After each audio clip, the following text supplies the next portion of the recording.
ሰላም ውዶቼ፣ ይኸው እኔ እንዲህ ነው የምሰራው ማለት ነው። ይሄ ምንድነው?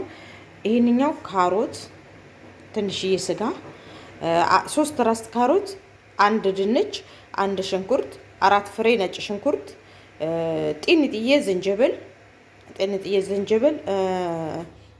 እንትን ባህር ህሉ ጤኒጥ። እኔ አልወድም ባህር ህሉ ይበልጥ ባህራት ማንኛውንም አልወደውም።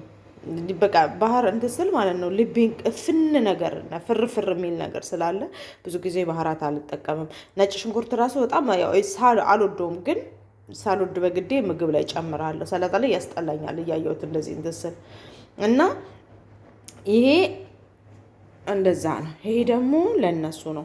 ይሄ ምን አለው? ባህር ሰባ፣ ባህር ህሉ፣ እርፌ መትሆኔ፣ ፓፕሪካ ሌላ ምንድነው የጨመርኩት? እነዚህ ናቸው። እና እነዚህ ምንድነው የማደርገው? ኦቨን ውስጥ ነው የምጨምረው፣ ፍርም ውስጥ ማለት ነው። ኦቨን በእኛ በኢትዮጵያ ነው፣ ፍርም ውስጥ ጨምረዋል። አሁን ለ30 ደቂቃ ወይ ለ40 ደቂቃ እንትን ሳኔት ታደርግና አስቀምጠዋለሁ እንትን ላይ ጠረጴዛ ላይ። ልክ ያ ጨውን ምኑ ሲተፋ ከዛ ወደ ፍርም ውስጥ ጨምረዋለሁ። እና እንደዛ ነው እላችኋለሁ።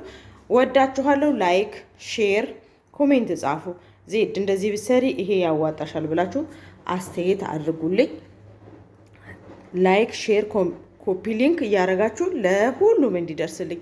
ኧረ በእናታችሁ እንዴት ታው ግን ተው፣ ላይክ አድርጉልኝ። ታው ምንድን ነው እሱ? አያስከፍል ዋይፋይ መዳም ምንድን ነው ችግር አለ?